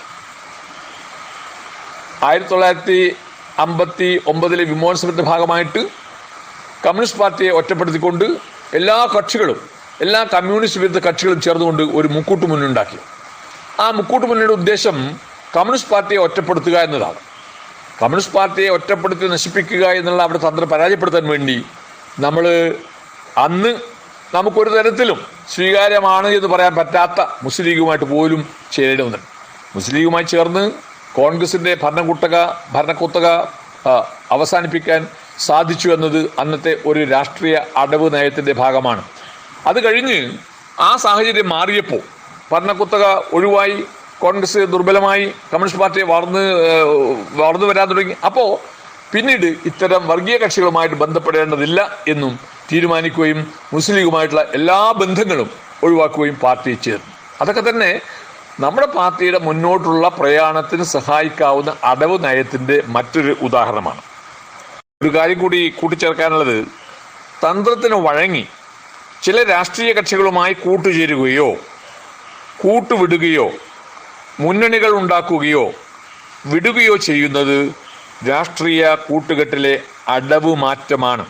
എന്നോട് പറയാം, തന്ത്രത്തിന് വഴങ്ങി, തന്ത്രത്തിന് ബലികഴിക്കാൻ പറ്റില്ല, തന്ത്രത്തിന് പോർലേൽപ്പിക്കാതെ തന്ത്രത്തിൻ്റെ വിജയകരമായ പരിസമാപ്തിക്ക് സഹായിക്കുന്ന തരത്തിൽ ചില രാഷ്ട്രീയ കക്ഷികളുമായി കൂട്ടുചേരുകയോ കൂട്ടുവിടുകയോ മുന്നണികൾ ഉണ്ടാക്കുകയോ മുന്നണി വിടുകയോ ചെയ്യുന്നത് രാഷ്ട്രീയ കൂട്ടുകെട്ടിലെ അടവ് മാറ്റമാണ്. ഇനി ഒരു പദാവലി, മാർക്സിസ്റ്റ് പദാവലിയിൽ വളരെ പ്രധാനപ്പെട്ട ഒരു പദമാണ് വർഗം. നാം നേരത്തെ പറഞ്ഞു, ഒരു വർഗത്തിൻ്റെ മേധാവിത്വത്തെ ഒഴിവാക്കിക്കൊണ്ട് വേറൊരു വർഗം അധികാരത്തിൽ വരുന്നതാണ് വിപ്ലവം എന്ന് പറയുമ്പോൾ നമ്മൾ വർഗം എന്നാൽ എന്താണ് എന്ന് സാമാന്യേന നമ്മൾ മനസ്സിലാക്കിയില്ലെങ്കിൽ നമുക്ക് ചില ആശയക്കുഴപ്പങ്ങൾ ഉണ്ടായി എന്ന് വരാം. വർഗം സാധാരണ ഉപയോഗിക്കുന്ന വാക്കാണ്, പക്ഷേ അതിൻ്റെ കൃത്യമായ നിർവചനം പലപ്പോഴും പല ആൾക്കാർക്കും ബോധ്യപ്പെടാത്തതാണ്. വർഗം എന്നത് മാർക്സിസ്റ്റ് പദാവലിയിൽ ഉൽപാദന ബന്ധങ്ങളുടെ അടിസ്ഥാനത്തിൽ വേർപിരിയുന്ന സാമൂഹ്യ വിഭാഗങ്ങളെയാണ് വർഗം എന്ന് വിശേഷിപ്പിക്കുന്നത്. ഒന്നുകൂടി പറയാം, ഉൽപാദന ബന്ധങ്ങളുടെ അടിസ്ഥാനത്തിൽ വേർപിരിയുന്ന സാമൂഹ്യ വിഭാഗങ്ങളെയാണ് വർഗം എന്ന് വിശേഷിപ്പിക്കുന്നത്. ഇവിടെ ഒരു വാക്കിനെ കുറച്ചുകൂടി വിശദമായി പറയുന്നുണ്ട്. ഉൽപാദന ബന്ധം, അത് കുറച്ചുകൂടി വിശദീകരിക്കേണ്ട വാക്കാണ്. പക്ഷെ കഴിഞ്ഞ ദിവസം സഖാവ് എളമര കരീമിൻ്റെ ഒരു ക്ലാസ് ഉണ്ടായിരുന്നു. സഖാക്കൾ കേട്ടിട്ടുണ്ടോ എന്ന് എനിക്കറിയില്ല. ആ ക്ലാസ് പ്രധാനമായിട്ടും ഈ ഉൽപാദന രംഗവുമായി ബന്ധപ്പെട്ട ക്ലാസ്സാണ്. അത് കഴിഞ്ഞിട്ടിപ്പോൾ 2-3 ദിവസമേ ആയിട്ടുള്ളൂ. ആ ക്ലാസ് കേട്ടിട്ടുണ്ടെങ്കിൽ അതിനെക്കുറിച്ച് വീണ്ടും ആവർത്തിക്കുന്നത് ആവർത്തന വിരസമായി പോകാനിടയുന്നതുകൊണ്ട് ഞാൻ ആ ക്ലാസ്സിലേക്ക് പോകുന്നില്ല. പക്ഷേ ആ ക്ലാസ്സിൽ പറഞ്ഞ ചില കാര്യങ്ങൾ നമ്മൾ മനസ്സിരുത്തി പഠിക്കേണ്ടതുണ്ട്. അതിലൊന്നാണ് ഉൽപാദന ബന്ധങ്ങൾ. ഒറ്റവാക്കിൽ പറഞ്ഞാൽ ഉൽപാദന ബന്ധങ്ങൾ ഒരു സമൂഹത്തിലെ വിവിധ ജനവിഭാഗങ്ങൾ ഉൽപാദനം നടത്തുമ്പോൾ ഏർപ്പെടുന്ന ബന്ധമാണ്. അതിൽ ഉദാഹരണം പറഞ്ഞാൽ നമ്മളിപ്പോ സാമൂഹ്യ വ്യവസ്ഥകളെ കുറിച്ച് പറയുമ്പോൾ ആദ്യത്തെ വർഗ വ്യവസ്ഥ അടിമത്തം. അടിമത്തത്തിൽ 2 വർഗങ്ങളുണ്ട്. ഒന്ന് അടിമവർഗമാണ്, മറ്റൊന്ന് ഉടമവർഗമാണ്. അടിമവർഗവും ഉടമവർഗവും എത്തിച്ചേരുന്ന ചില ബന്ധങ്ങളുണ്ട്. ആ ബന്ധങ്ങളുടെ അടിസ്ഥാനത്തിലാണ് ഉൽപാദനം നടക്കുന്നത്. ഉൽപാദനം നടത്താൻ വേണ്ടി സമൂഹത്തിലെ വ്യത്യസ്ത വർഗങ്ങൾ നടത്തുന്ന അല്ലെങ്കിൽ എത്തിച്ചേരുന്ന ബന്ധങ്ങളെയാണ് ഉൽപാദന ബന്ധങ്ങൾ എന്ന് പറയുന്നത്. ഇതുമായി ബന്ധപ്പെട്ടുകൊണ്ട് ഉൽപാദന ബന്ധങ്ങൾ പറയുമ്പോൾ ഉൽപാദന ബന്ധങ്ങൾ മനസ്സിലാക്കണം, ഉൽപാദന ഉപാധികൾ അറിയണം, അധ്വാന ഉപകരണങ്ങൾ അറിയണം, ഉൽപാദന ശക്തികൾ അറിയണം, ഉൽപാദന രീതികൾ. അതൊരു സാമ്പത്തിക ശാസ്ത്രത്തിന്റെ മേഖലയാണ്. എങ്കിൽ പോലും മാർക്സിസ്റ്റ് പദാവലിയിൽ പ്രധാനപ്പെട്ട വാക്കുകളാണ് ഉൽപാദന ബന്ധങ്ങൾ, ഉൽപാദന ഉപാധികൾ, അധ്വാന ഉപകരണങ്ങൾ, ഉൽപാദന ശക്തികൾ, ഉൽപാദന രീതി. ഇതേക്കുറിച്ച് ഞാനൊരു പ്രത്യേകമായ ക്ലാസ് ഇപ്പോൾ ഉദ്ദേശിക്കുന്നില്ല. എങ്കിലും ഒറ്റ വാക്കിൽ നമ്മൾ ഈ പദങ്ങളെ മനസ്സിലാക്കേണ്ടതുണ്ട്. ഉൽപാദന ബന്ധങ്ങൾ ഞാൻ നേരത്തെ പറഞ്ഞു, 2 വർഗങ്ങൾ തമ്മിൽ ഏർപ്പെടുന്ന ബന്ധമാണ്, ഉൽപാദനത്തിന് വേണ്ടി നടത്തുന്ന ബന്ധമാണ് ഉൽപാദന ബന്ധങ്ങൾ. ഉൽപാദന ഉപാധികൾ ഇതുമായി ബന്ധപ്പെട്ട് തന്നെയാണ്. അത് പ്രകൃതിയിലെ വസ്തുക്കളും അധ്വാന ഉപകരണങ്ങളും ചേർന്നാണ്. ഉൽപാദന ഉപാധികൾ എന്ന് പറയുന്നത് പ്രകൃതി വസ്തുക്കൾ. പ്രകൃതി വസ്തുക്കൾക്ക് വേറൊരു വാക്ക് മാർക്സിസ്റ്റ് പദാവലി പറയുന്നത് അധ്വാന വിഷയ വസ്തുക്കൾ എന്നതാണ്. അധ്വാന വിഷയ വസ്തുക്കൾ എന്നതുകൊണ്ട് ഉദ്ദേശിക്കുന്നത് ഏത് വസ്തുവിലാണോ അധ്വാനം ചെലുത്തുന്നത്, അത് ഭൂമിയിലാണെങ്കിൽ ഭൂമി ഒരു അധ്വാന വിഷയ വസ്തുവാണ്. അസംസ്കൃത പദാർത്ഥങ്ങളിലാണ് അധ്വാനം ചെലുത്തുന്നതെങ്കിൽ അസംസ്കൃത പദാർത്ഥങ്ങൾ അധ്വാന വിഷയ വസ്തുവാണ്. അങ്ങനെയുള്ള അധ്വാന വിഷയ വസ്തുക്കളും ആ വസ്തുക്കളിൽ പ്രയോഗിക്കുന്ന അധ്വാന ഉപകരണങ്ങളും ചേർന്നതിനെയാണ് ഉൽപാദന ഉപാധികൾ എന്ന് പറയുക. ഈ അധ്വാന ഉപകരണങ്ങളെ കുറിച്ച് നമുക്ക് പിന്നീട് പരാമർശിക്കാം. ഈ 2 ചേർന്നതിനാണ് ഉൽപാദന ഉപാധികൾ പറയുന്നത് എന്ന് മാത്രം ഇപ്പോൾ തൽക്കാലം മനസ്സിലാക്കാം. ഉൽപാദന ശക്തികൾ, അതും ഒരു ഗൗരവമേറിയ ഒരു പദമാണ് മാർക്സിസ്റ്റ് പദാവലിയിൽ.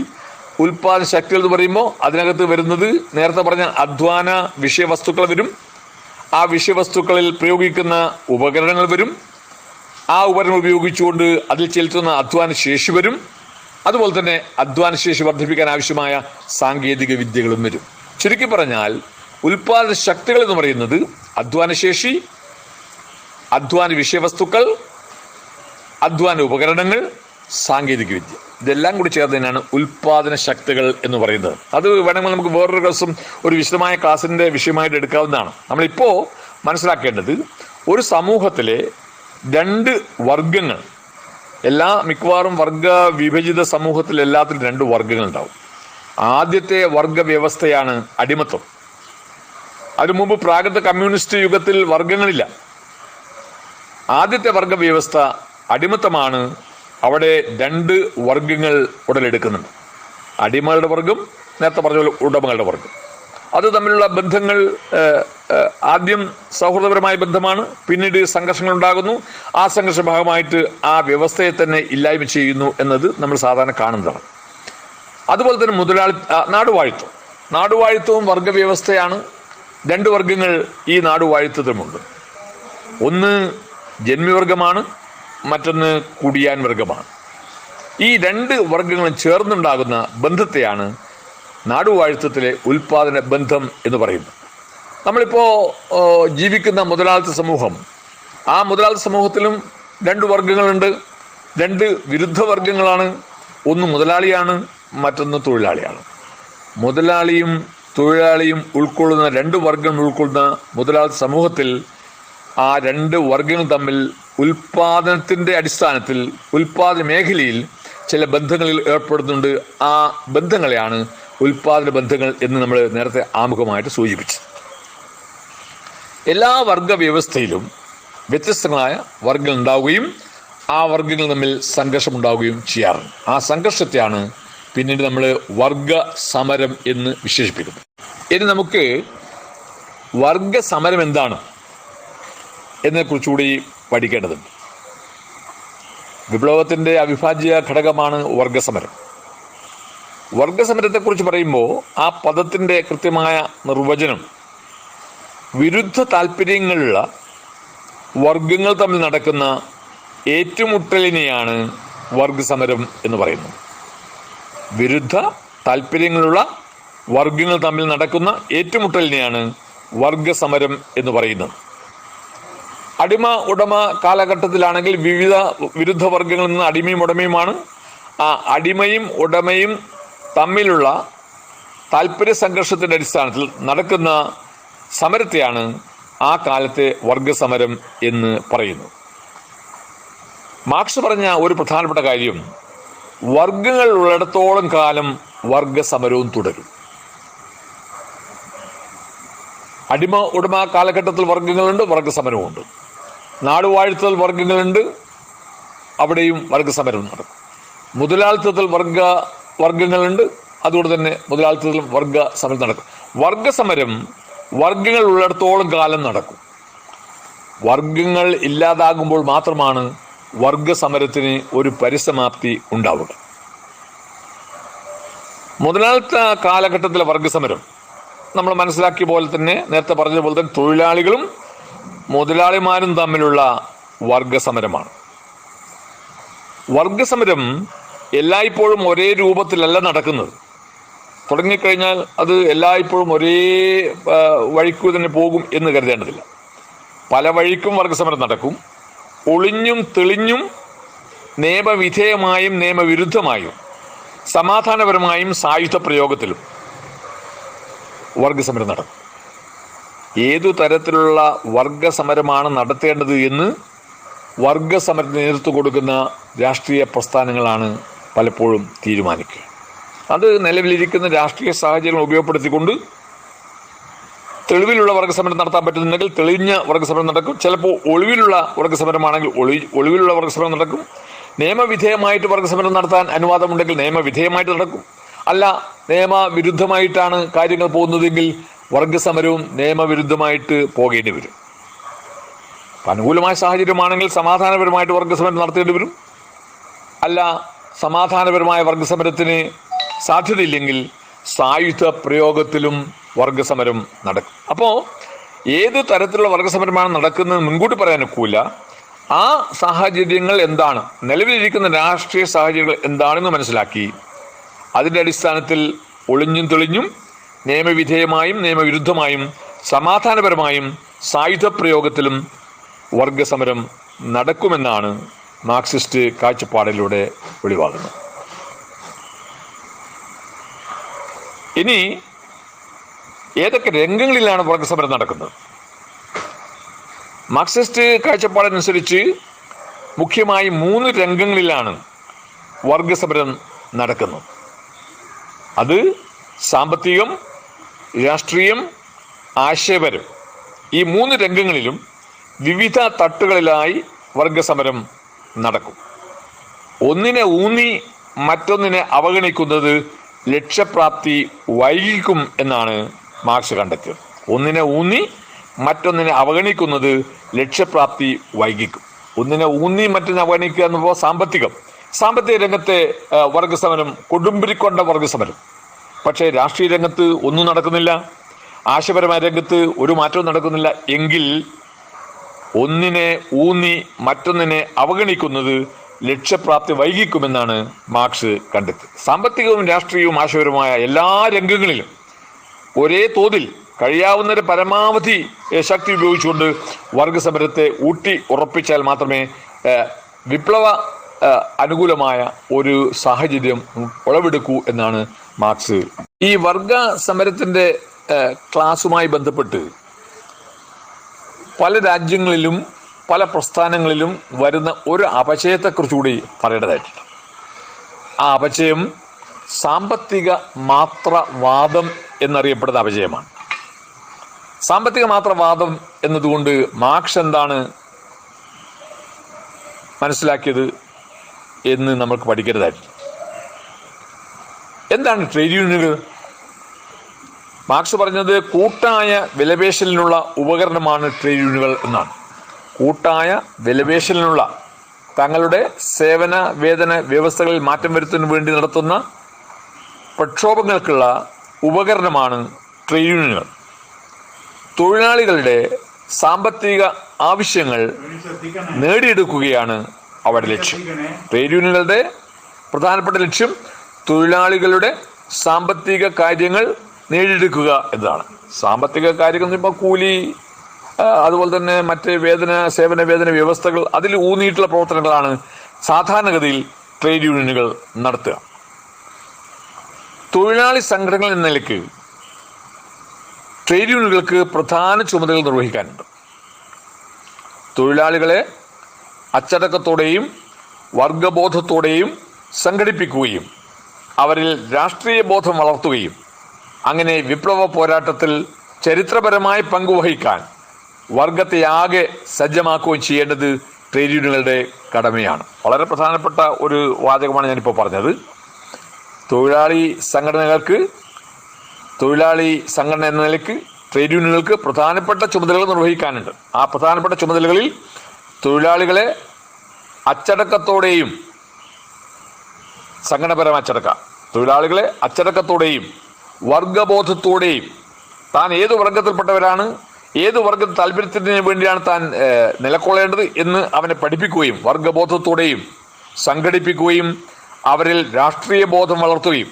വർഗബോധം മാത്രം ഉണ്ടായാൽ പോരാ, ആ വർഗബോധത്തിന്റെ ഉയർന്ന രൂപമായിരിക്കുന്ന രാഷ്ട്രീയ ബോധം, ഞാൻ ഏത് രാഷ്ട്രീയ പ്രസ്ഥാനവുമായി ചേർന്ന് പ്രവർത്തിക്കണം, ഏത് രാഷ്ട്രീയ വിശ്വാസമാണ് എന്നെ വളർത്തുക, അത്തരത്തിലുള്ള രാഷ്ട്രീയ ബോധം അവരിൽ വളർത്തുകയും അങ്ങനെ വിപ്ലവ പോരാട്ടത്തിൽ ചരിത്രപരമായ പങ്കുവഹിക്കാൻ വർഗത്തെ ആകെ സജ്ജമാക്കുകയും ചെയ്യേണ്ടത് ട്രേഡ് യൂണിയനുകളുടെ കടമയാണ്. വിപ്ലവ പോരാട്ടത്തിൽ ചരിത്രപരമായ പങ്ക് എന്ന് പറഞ്ഞാൽ വിപ്ലവകാരികളാക്കി മാറ്റാൻ തൊഴിലാളികളെ തൊഴിലാളി സംഘടനകൾ വഴി സംഘടിപ്പിച്ച് വിപ്ലവത്തിന്റെ സജീവ പോരാളികളാക്കി മാറ്റാനുള്ള ഉത്തരവാദിത്വം കൂടി ട്രേഡ് യൂണിയനുകൾക്ക് ഏറ്റെടുക്കേണ്ടതായിട്ടുണ്ട്. വിപ്ലവ പോരാട്ടത്തിൽ ചരിത്രപരമായി പങ്കുവഹിക്കാൻ വർഗത്തെ ആകെ സജ്ജമാക്കുകയും ചെയ്യേണ്ടത് ട്രേഡ് യൂണിയനുകളുടെ കടമയാണ്. മറിച്ചുള്ള നിലപാട് പരിഷ്കരണവാദപരമായ സമീപനമാണ്.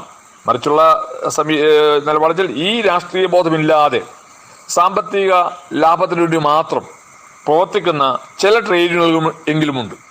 ആ ട്രേഡ് യൂണിയനുകൾക്കാണ് സാമ്പത്തിക മാത്രവാദ പ്രധാനമായ ട്രേഡ് യൂണിയനുകൾ എന്ന് പറയുക. സാമ്പത്തിക മാത്രവാദ പ്രധാനമായ ട്രേഡ് യൂണിയനുകൾ. സാമ്പത്തിക അവകാശ ബോധം സ്വാഭാവികമായി രാഷ്ട്രീയ ബോധമായി ഉയർന്നുകൊള്ളുമെന്ന ധാരണയിൽ സാമ്പത്തിക സമരങ്ങളിൽ മാത്രം ഊന്നുന്ന ചില സംഘടനകളുണ്ട്. ആ സംഘടനകളുടെ സ്ഥിതിയെക്കുറിച്ചാണ് മാർക്സ് സാമ്പത്തിക മാത്രവാദം എന്ന് പറയുന്നത്. അതിൻ്റെ ഒരു വിശദീകരണം എന്ന് വെച്ചാൽ, സാമ്പത്തിക അവകാശങ്ങൾ നേടിയെടുത്തു കഴിഞ്ഞാൽ തനിയെ തന്നെ രാഷ്ട്രീയ ബോധമുണ്ടാകും. തങ്ങളുടെ സാമ്പത്തിക നില മെച്ചപ്പെട്ടു കഴിഞ്ഞാൽ രാഷ്ട്രീയ ബോധത്തിലേക്ക് അവർ വളർന്നുകൊള്ളും എന്ന് കരുതുന്നത് മൂഢത്വമാണ്.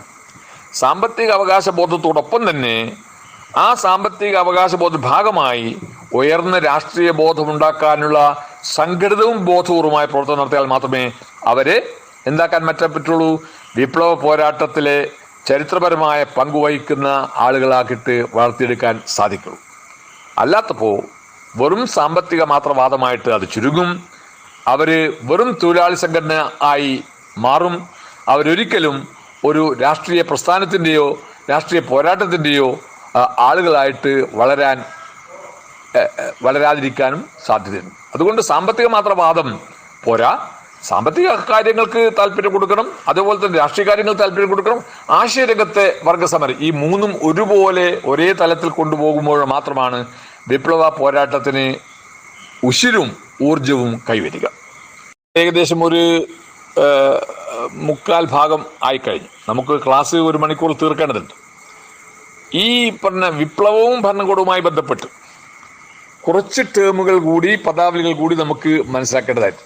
ഈ സമയത്തിനകത്ത് കിട്ടാവുന്ന പോലെ നമുക്ക് മനസ്സിലാക്കാൻ ഒരു ശ്രമം നടത്താം.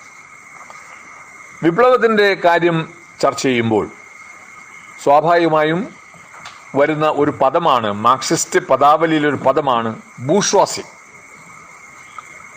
അത് ഒരു ഫ്രഞ്ച് വാക്കാണ്. ഇന്ന് രാഷ്ട്രീയ മണ്ഡലത്തിൽ പല ആൾക്കാരും അതിന്റെ അർത്ഥത്തെക്കുറിച്ച് കൃത്യമായ ധാരണയില്ലാതെ ഉപയോഗിക്കുന്ന ഒരു വാക്ക് കൂടിയാണ് ബൂർഷ്വാസി. ആരാണ് ബൂർഷ്വാസി? മാർക്സിയൻ പദാവലി അനുസരിച്ച് ബൂർഷ്വാസി സാമൂഹ്യ ഉൽപാദന ഉപാധികളുടെ ഉടമകളും, ഇതൊക്കെ കുറച്ച് ശ്രദ്ധിച്ച് കേൾക്കേണ്ട വാക്കുകളാണ്. സാമൂഹ്യ ഉൽപാദന ഉപാധികളുടെ ഉടമകളും. ഞാൻ നേരത്തെ ഉൽപാദന ഉപാധികളെ കുറിച്ച് പറഞ്ഞു. ഉൽപാദന ഉപാധികൾ എന്ന് പറയുന്നത് അധ്വാന വിഷയ വസ്തുക്കൾ, അതോടൊപ്പം തന്നെ അധ്വാന ഉപകരണങ്ങൾ, അതാണ് ഉൽപാദന ഉപാധികൾ. ആ ഉൽപാദന ഉപാധികളുടെ ഉടമകളും കൂലിവേല എടുപ്പിക്കുന്നവരുമായ ആധുനിക മുതലാളി വർഗമാണ് ബൂർഷ്വാസി. എന്നോട് പറയാം, സാമൂഹ്യ ഉൽപാദന ഉപാധികളുടെ ഉടമകളും കൂലിവേല എടുപ്പിക്കുന്നവരുമായ ആധുനിക മുതലാളി വർഗത്തെയാണ് ബൂർഷ്വാസി എന്ന് വിളിക്കുന്നത്. നമ്മളിപ്പോൾ ഇതിൻ്റെ വിശാലമായ അർത്ഥത്തിലൊന്നുമല്ല പലപ്പോഴും ഈ വാക്ക് ഉപയോഗിക്കാറ്. ഇതാണ് മാർക്സിയൻ പദാവലിയിൽ ബൂർഷ്വാസിയുടെ അർത്ഥം. ബൂർഷ്വ എന്നത് ഞാൻ നേരത്തെ പറഞ്ഞു ഫ്രഞ്ച് വാക്കാണ്. അതിൻ്റെ ഏകവചനം ബൂർഷ്വയാണ്, അതിൻ്റെ ബഹുവചനം ബൂർഷ്വാസിയാണ്. ബൂർഷ്വ ഏകവചനം, ബൂർഷ്വാസി ബഹുവചനം. ഈ ബൂർഷ്വാസി അതിൻ്റെ വർഗ സ്വഭാവത്തെക്കുറിച്ച് മാർക്സ് കൃത്യമായിട്ട് നിർവചിക്കുന്നുണ്ട്.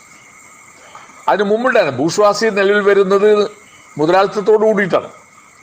മുതലാളിത്തം ആവിർഭവിക്കുന്നതിന് മുമ്പ് ഉണ്ടായിരുന്ന അടിമ ഉടമ കാലഘട്ടം അല്ലെങ്കിൽ നാടുവാഴ്ത്തം, ഈ അടിമ ഉടമ കാലഘട്ടത്തിലെ ഉടമകളെക്കാളും ഫ്യൂഡൽ കാലഘട്ടത്തിലെ ഫ്യൂഡൽ പ്രഭുക്കളെക്കാളും പുരോഗമനപരമായ ധർമ്മമാണ് ബൂർഷ്വാസി നിർവഹിച്ചത്. സാധാരണ കമ്മ്യൂണിസ്റ്റുകാരെ കുറിച്ച് പറയുമ്പോൾ ബൂർഷ്വാസിയുടെ ധർമ്മം വളരെ പുരോഗമനപരമാണ് എന്നൊരിക്കൽ പറയുകയും ബൂർഷ്വാസിയാണ് ഏറ്റവും വലിയ ശത്രു എന്നൊരിക്കൽ പ്രഖ്യാപിക്കുകയും ചെയ്യുന്ന വൈരുദ്ധ്യം മാർക്സിസത്തിലുണ്ട് എന്ന് മാർക്സിസ്റ്റ് വിരുദ്ധന്മാർ പലപ്പോഴും പറയാറുണ്ട്. മാർക്സിന് കൃത്യമായ ധാരണയുണ്ട്. താരതമ്യ പഠനം നടത്തുമ്പോൾ അടിമ ഉടമ കാലഘട്ടത്തെ ബന്ധപ്പെടുത്തി നാടുവാഴ്ത്തത്തെ ബന്ധപ്പെടുത്തി ചർച്ച ചെയ്യുമ്പോൾ പഠിക്കുമ്പോൾ നാം കണ്ടെത്തുന്നത് ഈ രണ്ട് മുൻകാല സാമൂഹ്യ വ്യവസ്ഥകളെക്കാളും പുരോഗമനപരം തന്നെയാണ് മുതലാളിത്തം. അത് കാരണങ്ങളുണ്ട്. പക്ഷെ ഈ പുരോഗമനപരമായ ഈ മുതലാളിത്തം പിന്നീട് ജീർണിക്കുകയും അധപ്പതിക്കുകയും അത് ജനവിരുദ്ധമാകുകയും ചെയ്യുമ്പോഴാണ് അതിനെതിരായിട്ടുള്ള വർഗസമരത്തിലൂടെ പുതിയ തൊഴിലാളി വർഗ സർവാധിപത്യം ഉടലെടുക്കുന്നു. അത് മാർക്സ് ഒരു പ്രത്യേക ഒരു എതിരഭിപ്രായം രൂപീകരിക്കൽ. താരതമ്യമായി പഠിക്കുമ്പോൾ അതിന് മുമ്പുണ്ടായിരുന്ന അടിമോടമ കാലഘട്ടത്തിൽ അടിമകൾക്ക് ഒരു സ്വാതന്ത്ര്യവുമില്ല. അവരെ തല്ലാനും കൊല്ലാനും വിൽക്കാനും ഉടമകൾക്ക് അവകാശമുണ്ട്.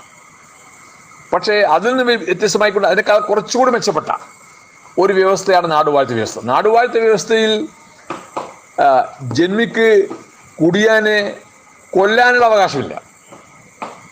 ചിലപ്പോൾ ശിക്ഷിക്കാനൊക്കെ അവകാശം കിട്ടും, തല്ലാനൊക്കെ അവകാശം കിട്ടും, പക്ഷെ കൊല്ലാൻ പറ്റില്ല, കൊല്ലാനുള്ള അവകാശമില്ല. മറ്റതിൽ കൊല്ലാനും വിൽക്കാനുമുള്ള അവകാശമുണ്ട്. നാടുവാഴ്ത്തത്തിൽ കൊല്ലാനോ വിൽക്കാനോ ഉള്ള അവകാശമില്ല എന്നതുകൊണ്ട് തന്നെ നാടുവാഴ്ത്തം അടിമ ഉടമ വർഗ വ്യവസ്ഥയേക്കാൾ സ്വല്പം പുരോഗമനപരമാണ് എന്ന് പറയും. ഇനി നാടുവാഴ്ത്തം അപേക്ഷിച്ച് മുതലാളിത്തം പരിശോധിക്കുമ്പോഴോ നാടുവാഴ്ത്തത്തിൽ ജന്മിയുടെ കീഴിലാണ് കുടിയാൻ.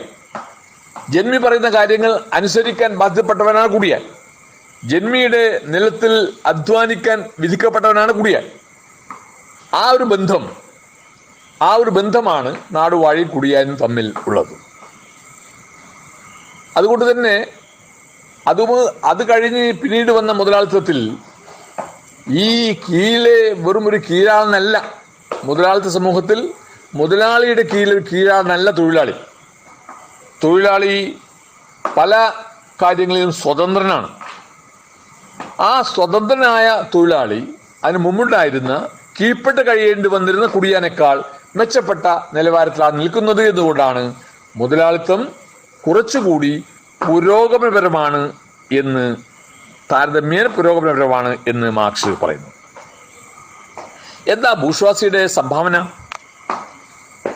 വ്യവസായ വളർച്ചയ്ക്ക് മുമ്പിൽ ഉണ്ടായിരുന്ന എല്ലാ തടസ്സങ്ങളെയും അത് തകർത്തു. നാടുവാഴിത്തത്തിൽ കുടിൽ വ്യവസായമായിരുന്നു. ആ കുടിൽ വ്യവസായത്തിൻ്റെ പരിമിതികളുണ്ടായിരുന്നു. ആ പരിമിതികളൊക്കെ തന്നെയും തട്ടിമാറ്റി വ്യവസായ വളർച്ചയ്ക്ക് കളമൊരുക്കിയത് ബൂർഷ്വാസിയാണ്. ഒരു ലോക കമ്പോളം സൃഷ്ടിച്ചെടുത്തു ബൂർഷ്വാസി. ഉൽപാദന ശക്തികളെ വല്ലാതെ വളർത്തുന്നതിൽ ബൂർഷ്വാസി ഒരു നേതൃത്വപരമായ പങ്ക് വഹിച്ചിട്ടുണ്ട്. അതൊക്കെ കൊണ്ട് തന്നെയാണ് അതിൻ്റെ പുരോഗമനപരമായ ധർമ്മമാണ് എന്ന് മാർക്സ് പറയുന്നു. വികസിച്ചു വന്ന കമ്പോളത്തിൻ്റെ ആവശ്യം നിറവേറ്റാൻ കൈവേലക്കാർ പോരെന്ന് വന്നപ്പോൾ ചെറുകിട നിർമ്മാണശാലകൾ ഉണ്ടായി. അതാണ് മുതലാളിത്തത്തിലുള്ള വളർച്ചയുടെ ഒരു ഘട്ടം.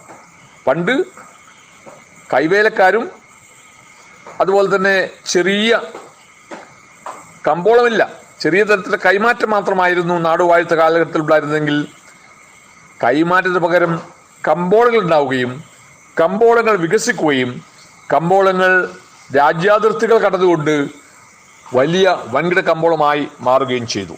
വികസിച്ചു വന്ന കമ്പോളത്തിൻ്റെ ആവശ്യം നിറവേറ്റാൻ കൈവേലക്കാർ പോരെന്ന് വന്നപ്പോൾ ചെറുകിട നിർമ്മാണശാലകൾ ഉണ്ടായി. അത് ആദ്യഘട്ടത്തിൽ ചെറുകിട നിർമ്മാണശാലകൾ ഉണ്ടായി. യന്ത്രങ്ങൾ കണ്ടുപിടുത്തത്തോടെ വൻകിട വ്യവസായങ്ങൾ ഉടലെടുത്തു. വീടുകൾ കേന്ദ്രീകരിച്ച ഉൽപാദനം ഫാക്ടറി ഉൽപാദനത്തിന് വഴിമാറി. അതാണ് വിപ്ലവകരമായ മാറ്റം മുതലാളി വർഗത്തിന് അന്ന് ചെയ്യാൻ കഴിഞ്ഞു എന്ന് മാർക്സ് കണ്ടെത്തിയത്.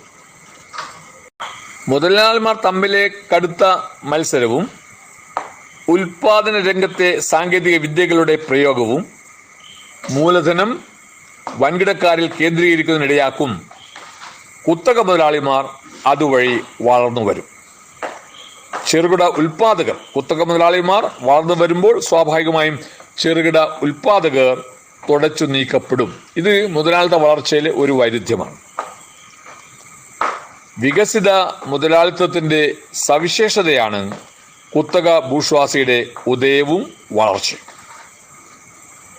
ലോകത്തെ ശതകോടീശ്വരന്മാരായ 946 കുത്തകകളിൽ 456 അമേരിക്കയിലാണ്.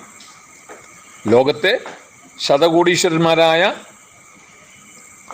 946 കുത്തകകളിൽ 456 അമേരിക്കയിലാണ്. മുതലാളിത്ത വികസനം കൈവരിക്കാത്ത രാജ്യത്തും കുത്തകൾ ഉണ്ടാകും.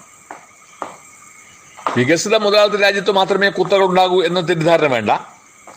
മുതലാളിത്ത വികസനം വന്നിട്ടില്ലാത്ത രാജ്യത്തും കുത്തകൾ ഉണ്ടാകും. അതിന് ഏറ്റവും നല്ല ഉദാഹരണമാണ് ഇന്ത്യ രാജ്യം. ഇന്ത്യ രാജ്യം വികസിച്ചു വരുന്ന ഒരു മുതലാളിത്ത രാജ്യമാണ്. പക്ഷേ ഇന്ത്യ വികസിത മുതലാളിത്ത രാജ്യമല്ലെങ്കിലും മുതലാളിത്ത രീതിയിൽ വികസിക്കുന്ന രാജ്യമാണ് എന്നതുകൊണ്ട് തന്നെ ഇന്ത്യയിൽ കുത്തകകൾ ഉണ്ടെന്ന് മാത്രമല്ല അവ ദ്രുതഗതിയിൽ വളരുകയുമാണ്. അപ്പോൾ കുത്തകൾ ഉണ്ടാകാൻ വികസിത മുതലാളിത്ത രാജ്യത്തിന്റെ ഉയർന്ന രൂപം ഉണ്ടാകണമെന്നില്ല, വികസിത മുതലാളിത്ത രാജ്യമാകണമെന്നുമില്ല. മുതലാളിത്ത രീതിയിൽ വളർന്നു വികസിക്കുന്ന എല്ലാ രാജ്യങ്ങളിലും കുത്തകൾ ഉണ്ടാകും, കുത്തകൾ വളരുകയും ചെയ്യും. ഇന്ത്യയിലെ കുത്തകയുടെ വളർച്ച അസൂയാവഹമായ വളർച്ചയാണ്. ഇന്ത്യയിലെ ഏറ്റവും ഉയർന്ന 22 കുത്തക കുടുംബങ്ങളുടെ ആസ്തി, അതിൻ്റെ ഒരു കണക്ക് പുറത്തു വന്നിട്ടുണ്ട്. ഏറ്റവും ഉയർന്ന 22 കുത്തക കുടുംബങ്ങളുടെ ആസ്തി 1957 312.63 കോടി ആയിരുന്നുവെങ്കിൽ ആ കുത്തക കുടുംബങ്ങളുടെ 97 ആസ്തി, അതായത് 40 വർഷം കഴിഞ്ഞിട്ടുള്ള ആസ്തി 1,58,004.72 കോടിയാണ്. 40 വർഷം കൊണ്ട് 40 ഇരട്ടിയല്ല, 400 ഇരട്ടിയല്ല, 500 ഇരട്ടിയാണ് മുതലാളിമാരുടെ ആസ്തി, കുത്തക മുതലാളിമാരുടെ ആസ്തി ഇന്ത്യയിൽ വളർന്നു വന്നത്. കുത്തക മുതലാളിത്തത്തിന്റെ വളർച്ചയുടെ ഒരു ഗ്രാഫാണ് ഇത് കാണിക്കുന്നത്. ഒരു കാര്യം കൂടി പറഞ്ഞുകൊണ്ട് ഈ ക്ലാസ് അവസാനിപ്പിക്കാം. ബൂർഷ്വാ വിപ്ലവം, നാം നേരത്തെ ജനകീയ ജനാധിപത്യ വിപ്ലവമാണ് ഇന്ത്യൻ വിപ്ലവത്തിന്റെ 2ാം ഘട്ടം എന്ന് പറഞ്ഞ പോലെ തന്നെ നമ്മൾ വിപ്ലവവുമായി ബന്ധപ്പെട്ട് പഠിക്കേണ്ട ഒരു പദാവലിയാണ് ബൂർഷ്വാ വിപ്ലവം. ബൂർഷ്വാ വിപ്ലവം ബൂർഷ്വകൾ നടത്തുന്ന വിപ്ലവമാണ്. അതുകൊണ്ടാണ് ബൂർഷ്വാ വിപ്ലവം എന്ന് പറയുന്നത്. ഫ്യൂഡൽ വ്യവസ്ഥക്കുള്ളിൽ രൂപം കൊള്ളുന്ന ബൂർഷ്വാ വർഗത്തെ ചൂഷിത വർഗമെന്ന നിലയിൽ നിന്നും ചൂഷക വർഗമെന്ന നിലയിലേക്ക് ഉയർത്തുന്നതാണ് ബൂർഷ്വാ വിപ്ലവം. അപ്പോൾ വിപ്ലവം കമ്മ്യൂണിസ്റ്റുകാർ മാത്രം നടത്തുന്ന വിപ്ലവമല്ല, ബൂർഷ്വാകൾക്ക് വിപ്ലവം നടത്താം. ബൂർഷ്വാ വിപ്ലവം എന്ന് പറയുന്നത് അതിനു മുമ്പിലുണ്ടായിരുന്ന വളരെ പിന്തിരിപ്പനായ നാടുവാഴ്ത്ത മേധാവിത്വത്തിനെതിരായിട്ട് പുരോഗമന ശക്തികളെന്ന് അവകാശപ്പെടുന്ന മുതലാളി വർഗം അല്ലെങ്കിൽ ബൂർഷ്വാ വർഗം നടത്തുന്ന വിപ്ലവമാണ്.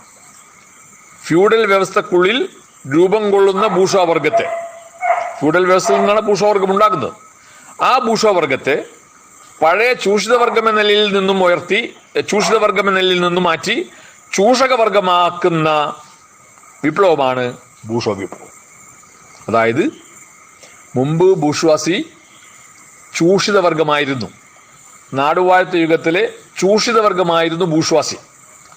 ആ ചൂഷിത വർഗമായിരുന്ന ബൂർഷ്വാസിയെ നാടുവാഴ്ത്തം തകർത്ത് ചൂഷക വർഗമായി ഉയർത്തുന്ന വിപ്ലവമാണ് ബൂർഷ്വാ വിപ്ലവം. ലളിതമായി പറഞ്ഞാൽ ബൂർഷ്വാസി നാടുവാഴ്ത്തത്തിനെതിരായി നടത്തുന്ന വിപ്ലവത്തെയാണ് ബൂർഷ്വാ വിപ്ലവം എന്ന് പറയുക. അതിൻ്റെ ഉദാഹരണം 1789 ഫ്രഞ്ച് വിപ്ലവമാണ്. ഏറ്റവും പ്രധാനപ്പെട്ട വിപ്ലവങ്ങളുടെ ഏറ്റവും പ്രധാനപ്പെട്ട വിപ്ലവം എന്ന് പറയുന്നത് ഫ്രഞ്ച് വിപ്ലവം. 1789 ഫ്രഞ്ച് വിപ്ലവം. 3 പ്രധാനപ്പെട്ട മുദ്രാവാക്യങ്ങളാണ് അന്ന് ബൂർഷ്വാസി ഉയർത്തിയത്. അത് ഇംഗ്ലീഷിൽ ലിബർട്ടി, ഇക്വാളിറ്റി, ഫ്രറ്റേണിറ്റി, മലയാളത്തിൽ സ്വാതന്ത്ര്യം, സമത്വം,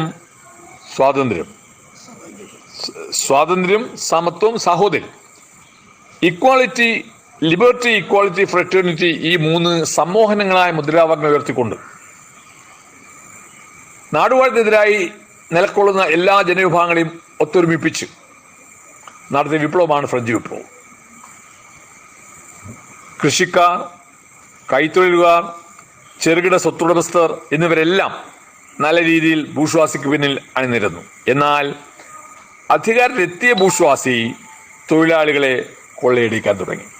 ബൂർഷ്വാ വിപ്ലവം കഴിഞ്ഞ് ബൂർഷ്വാസി അധികാരത്തിലെത്തിയപ്പോൾ അവർ അന്നുവരെയും ഉയർത്തിയിരുന്ന മുദ്രാവാക്യങ്ങളെല്ലാം തന്നെ അവഗണിക്കപ്പെടുകയും ജനാധിപത്യ അവകാശങ്ങൾ പോലും നിഷേധിക്കുകയും ചെയ്യുന്നു. അങ്ങനെയാണ് അവർക്കെതിരായിട്ട് പുതിയ ജനവിഭാഗം തൊഴിലാളി വർഗത്തിന്റെ നേതൃത്വത്തിൽ സംഘടിക്കുന്നതും സമരം ചെയ്യുന്നതും വർഗസമരം നടത്തുന്നതും പുതിയ ഒരു ഭരണവർഗത്തെ അധികാരത്തിൽ എത്തിക്കുന്നു.